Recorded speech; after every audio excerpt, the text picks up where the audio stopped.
ओम शांति 26/4/2023 की मधुर महावाक्य। मीठे बच्चे, तुम्हारा कर्तव्य है अविनाशी ज्ञान रत्नों की कमाई करना और कराना। दान पूछकर नहीं किया जाता, करके दिखाना है। प्रश्न: बाप की दिल में कौन सी शुभ आश सदा रहती है? किस बात में बाप आप समान बनाने चाहते हैं? उत्तर: बाप की दिल में सदा ही बच्चों को सुख देने की आश रहती है। बेहद के बाप को कभी भी विकल्प व बुरा कर्म करने का संकल्प, दुख देने का संकल्प नहीं आ सकता, क्योंकि वह है सुखदाता। इसी बात में बाप अपने बच्चों को आप समान बनाना चाहते हैं। बाबा कहते, मीठे बच्चे, जांच करो मेरे अंदर सदा शुद्ध संकल्प रहते हैं, विकल्प तो नहीं आते हैं। गीत मुखड़ा देख ले प्राणी। ओम शांति। भगवान उवाच, यह किसने कहा मुखड़ा देख ले हे प्राणी? प्राणी कहा जाता है जीव आत्मा को। जीव आत्मा बच्चे हैं ना बाप के। जानते हैं हम आत्मा है। इस समय हमारी आत्मा का बाप परम पिता परमात्मा है। जीव जो शरीर है उनका बाप भी अब प्रजापिता ब्रह्मा है। हम बाप दादा की औलाद हैं। बाप बेट जीव आत्माओं को समझाते हैं, हे बच्चे, अपने दिल दर्पण में जांच करो कि कितना % हम पुण्य आत्मा बने हैं, कितना हम पुण्य करते हैं। मनुष्य तो इन बातों को नहीं समझते कि दान पुण्य अविनाशी ज्ञान रत्नों का करना है। यह भी अभी बुद्धि में आया है कि हमारा बाप, टीचर, गुरु सब कुछ वो एक बेहद का बाप है। देह अभिमान टूट पड़ता है। उस बेहद के बाप को हमने आधा कल्प याद किया है। याद करना भक्ति मार्ग से शुरू होता है। भक्त भगवान को याद करते हैं, समझते भी हैं भगवान एक है। हम आत्माओं का बाप वह निराकार है। साकार बाप तो जानवर आदि सबका है। बाकी यह बाबा हमारा वही परमधाम निवासी सच्चा बाबा है। हमको सच्चा बनाने वाला है। पुण्य आत्माएं हैं सभी सचखंड में रहने वाली। तुम जानते हो जितना बाप के साथ हम सच्चे रहेंगे, उतना बाप के सचखंड में हमको ऊंच पद मिलेगा। इसके लिए रेस है। उस पढ़ाई से भी कोई बैरिस्टर बनता, कोई इंजीनियर बनता, कोई पक्का, कोई कच्चा। कोई की आमदनी लाख रुपया तो कोई की 500 रुपया भी मुश्किल। पढ़ाई पर मदार ठहराना। अब तुम बच्चे अविनाशी ज्ञान रत्नों से भंडारा भरते हो, जो ही काम आना है। धारणा कर पुण्य आत्मा बनना है। औरों को भी दान दे पुण्य आत्मा बनाना है। दिल से पूछना है, हम कितना धारण कर और पुण्य करते हैं। अगर पुण्य नहीं करते तो जरूर पाप आत्मा ही रह जाते। तो अपना मुखड़ा देखना है। पिछाड़ी में बैठने वाले को तो मास्टर भी जानता है, बाप भी जानता है। रजिस्टर से पता लग जाता है। अब वह तो हुई स्थूल बातें, यह है गुप्त। मम्मा बाबा धारणा कराते रहते हैं, अविनाशी ज्ञान रत्नों को धारण करो और कराओ। खुद ही पुण्य आत्मा नहीं बनेंगे तो औरों को कैसे बनाएंगे? यह कोई दुनियावी बातें नहीं, यहाँ तो है ईश्वरीय बातें। जितना जो साहूकार होता है उतना उनको खुशी का पारा चढ़ता है। धन तो मनुष्यों के पास बहुत है ना। अखबार में भी डालते हैं, इस समय फलाना सबसे साहूकार है। नंबरवार तो होते ही ना। यहाँ तो विनाशी धन की बात नहीं, यहाँ है अविनाशी ज्ञान रत्नों की कमाई करना और कराना। इसमें पूछने की बात नहीं रहती। पूछकर दान नहीं किया जाता, करके दिखाना है। बाप कहते हैं, दिल दर्पण में देखो हम कितने पुण्य आत्मा बने हैं। हम सब नंबर 1 पाप आत्मा थे, पुण्य आत्मा भी नंबर 1 थे। अब फिर ज्ञान का तीसरा नेत्र मिला है। पुण्य आत्मा बन रहे हैं। अब जितना जितना यह ज्ञान धन इकट्ठा करते हैं उतना साहूकार बनते हैं। उस विनाशी धन से हम बेगर बनते हैं और इस अविनाशी धन से हम साहूकार बनते हैं। मट्टा सट्टा व अदली बदली करते हैं। तन मन धन सब कुछ हम बाबा को दे देते हैं। बाबा फिर हमको ज्ञान रत्न देते हैं, जिससे हमको तन मन धन सब कुछ नया मिलता है।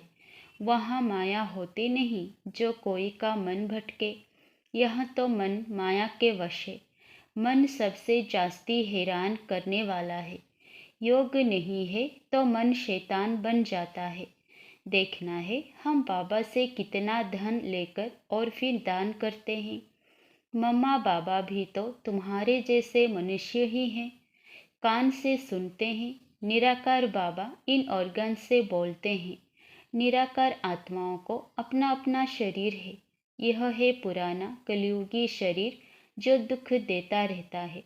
बच्चे जानते हैं बाप आकर हमको सदा सुखी बनाते हैं। बाप मिला है तो अंदर खुशी से तालियां बजती रहती है, तब बाहर में भी बजती है। पहले संकल्प की ताली अंदर बजती है, फिर बाहर बजती है। पहले अंदर आएगा कि यह करे, फिर कर्म इंद्रियों से कर लेते हैं।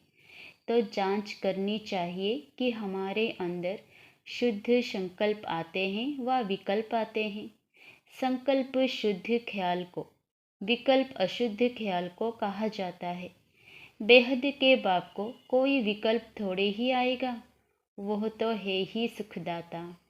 तुम्हारे पास विकल्प आएंगे किसको दुख देने के व विकर्म करने के। मैं तो तुमको हूबहू आप समान बनाने आता हूँ।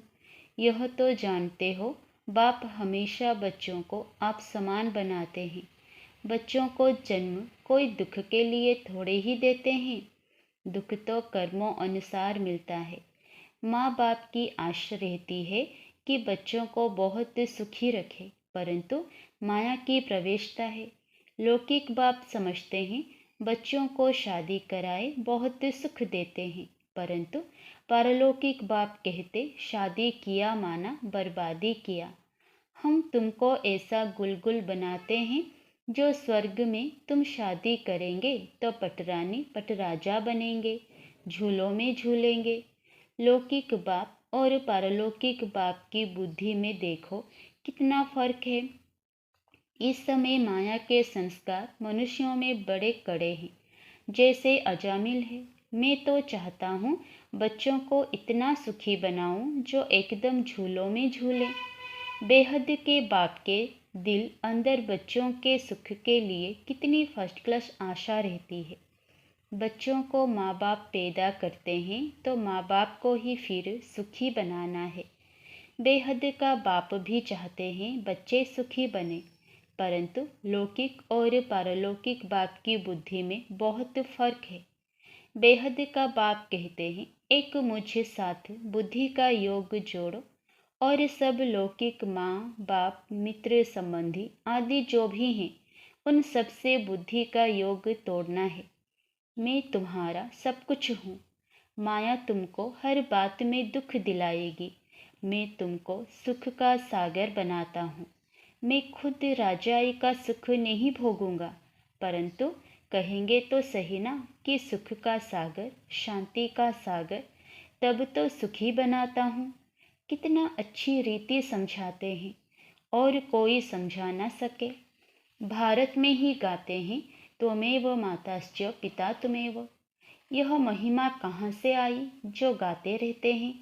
बाप कहते हैं मुझे एक द्वारा तुमको सब सुख मिलते हैं, इसलिए तुमको कहते हैं और संग तोड़ो।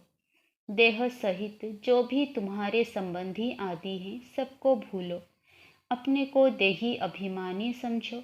बाप कितना गुलगुल बनाते हैं, कहते हैं मेरा ही सुनो, मेरे साथ योग लगाओ। जैसे मैं ज्ञान का सागर हूँ, सारी रचना को जानता हूँ, ऐसे तुम्हारी बुद्धि में भी यह सृष्टि का चक्र फिरता रहता है। माता पिता कब बच्चों को दुख नहीं देते, दुख के लिए रचना नहीं रचते। अब बाप कहते हैं बीती सो बीती, ड्रामा अनुसार अब गुलगुल पवित्र बनो। वहाँ तो विकारों की बात नहीं होती, महाराजा महारानी बनते हैं। सारी दुनिया कहती है सतयुग हेवन वाइसलेस वर्ल्ड है। वहाँ के देवी देवताओं को सब पूछते हैं क्योंकि पवित्र थे, सर्वगुण संपन्न थे। 16 कला से फिर कलाहीन बनना ही है। चंद्रमा भी पिछाड़ी में देखो क्या हो जाता है, जिसको अमावस्या कहते हैं। यह भी ऐसे ही है। मनुष्यों में कोई गुण नहीं रहा है। 16 कला तो क्या, एक कला भी नहीं रही है। एक कला भी ना रहने से इसको घोर अंधियारा कहा जाता है। फिर कलाएं आते आते 16 कला बन जाएंगे। अभी तुम कलाहीन काले बन पड़े हो। ब्रह्मा की अंधियारी रात कही जाती है। ब्रह्मा को प्रजापिता कहा जाता है। तुम कहलाते हो ब्रह्मा कुमार कुमारी। पहले बीके की अंधियारी रात थी, अब सोझरे में आए हैं। फिर 16 कला बनते हैं। जो 16 कला सूर्यवंशी थे, उनकी कलाएं कम होती गई। अब फिर सब कलाएं धारण कर रहे हैं। ऐसा धारण करते हैं जो सतयुग में 16 कला संपूर्ण बनते हैं। जैसे राजा रानी 16 कला संपूर्ण, वैसे ही लक्की स्टार्स यथा राजा रानी तथा प्रजा नंबरवार तो होते ही हैं। अभी तो राजाएं रंक बन गए हैं, रंक से ही फिर राजा बनेंगे। अब बाप कहते हैं इन सबको भूल अशरीरी बन जाओ। अपने को देही समझ, मित्र संबंधी आदि सबको भूलो। अब तुम सब कुछ बलि चढ़ते हो। हम तुमको अविनाशी ज्ञान रत्न देते हैं। एक एक रत्न की वैल्यू कोई कर नहीं सकते। बाबा रूप बसंत की कहानी सुनाते हैं, जिनके मुख से रत्न निकलते थे। बाकी तो सब भक्ति मार्ग के शास्त्र बना दिए हैं। सद्गति करने वाला एक ही बाप है, जो ज्ञान से तुम्हारी सद्गति करते हैं। इसको ज्ञान अमृत भी कहा जाता है। मान सरोवर कहते हैं, अमृत भी कहते हैं। वहाँ पानी पिलाते हैं। ब्राह्मण लोग लोटी में पानी डालकर कहते हैं अमृत है। वास्तव में यह ज्ञान तो नॉलेज है। बाप कहते हैं लाडले बच्चे, तुम देही अभिमानी बनो। माया छोड़ेगी नहीं। तुम देही अभिमानी बनने की कोशिश करेंगे तो माया फिर देह अभिमान बनाती रहेगी। यह लड़ाई नंबर 1 है। माया देह अभिमानी बनाए एकदम खड्डे में डाल देती है। देरी नहीं करती तो अपनी बुद्धि से काम लेना चाहिए। बाबा तो कहेंगे अच्छी रीति पढ़ो तो टीचर का भी नाम वाला होगा। बाप है इजाफा देने वाला। अच्छी रीति पढ़ने वालों को और पढ़ाने वालों को इजाफा मिलता है। वह निकलती है। पद भी ऊंच पाना है तो पहले पहले अपने दर्पण में देखो, हमारा बाप के साथ लव है। कितना मैं देही अभिमानी हूँ, कितना मैं रात दिन पुरुषार्थ करता हूँ। देह अभिमान आने से यात्रा में खड़े हो जाते हैं। बाप को याद करना भूल जाता है तो और ही 2 कदम पीछे हट जाते हैं। एक तरफ फायदा होता है तो दूसरे तरफ नुकसान भी हो जाता है। देही अभिमानी बनते तो खाता भरता जाता है। माया कहाँ न कहाँ घाटा डाल देती है।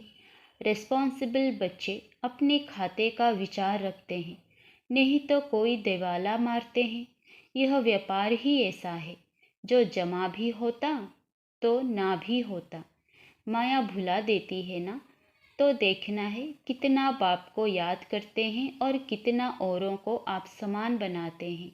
व्यापारी तो सब हिसाब रखते हैं, नहीं तो व्यापारी नहीं अनाड़ी है।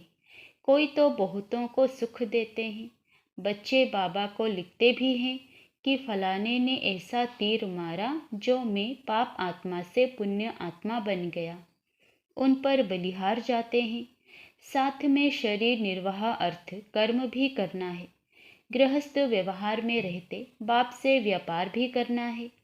योग बल से पापों को भस्म करना है, औरों को पुण्य आत्मा बनाना है। यह है सारा बुद्धि का काम। बुद्धिशालीन तब बनती है जब बाप को याद करते हैं, नहीं तो देह अभिमान में मित्र संबंधी याद आएंगे। माया छोड़ती नहीं है। शिव बाबा की मत पर चलते चलते श्रीमत को भी लात मार देते हैं, फिर पद भ्रष्ट बन जाते हैं। अंत में बहुत पछताएंगे, त्राही त्राही करेंगे। अच्छे अच्छे बच्चे तो सबकी दिल पर चढ़ते हैं, नाम भी बाला करते हैं। पांडव सेना में कौन कौन महारथी हैं और कौन कौन उस सेना में महारथी हैं? तुम दोनों सेनाओं को जानते हो ना? यह सभी समझने की बातें हैं। कोई बिरले ही श्रीमत पर चलते हैं। श्रीमत पर ना चलने के कारण बाप का नाम बदनाम करते हैं, अर्थात लात मारते रहते हैं। यह है सत्य का संग। एक दो को आप समान बनाए स्वर्ग का मालिक बनाते हैं। माया इतना पापात्मा बना देती है जो बाप को भी फारगती दे देते हैं। भक्ति मार्ग में सब सजनियां हैं, फिर बाप के रूप में अभी तुम बच्चे बने हो, फिर सजनी भी हो, तो सजनी को साजन की कितनी याद रहनी चाहिए। अच्छा, मीठे मीठे सिकिलधे बच्चों प्रति माता पिता बाप दादा का याद प्यार और गुड मॉर्निंग। रूहानी बाप की रूहानी बच्चों को नमस्ते। धारणा के लिए मुख्य सार। पहला, रूप बसंत बन मुख से ज्ञान रत्न निकालने हैं। योग से अपनी बुद्धि को शालीन बनाना है। दूसरा, बाप समान सबको सुख दे सुखदाता बनना है। कभी भी दुख देने का बुरा संकल्प व विकल्प नहीं उठाना है। वरदान, मन को श्रेष्ठ पोजीशन में स्थित कर पोज बदलने के खेल को समाप्त करने वाले सहज योगी भव। जैसे मन की पोजीशन होती है वह चेहरे के पोज से दिखाई देती है। कई बच्चे कभी कभी बोझ उठाकर मोटे बन जाते हैं, कभी बहुत सोचने के संस्कार के कारण अंदाज से भी लंबे हो जाते हैं, और कभी दिल शिकस्त होने के कारण अपने को बहुत छोटा देखते हैं। तो अपने ऐसे पोज साक्षी होकर देखो और मन की श्रेष्ठ पोजीशन में स्थित हो ऐसे भिन्न भिन्न पोज परिवर्तन करो, तब कहेंगे सहज योगी। स्लोगन, खुशियों के खान की अधिकारी आत्मा सदा खुशी में रहती और खुशी बांटती है। अच्छा, ओम शांति।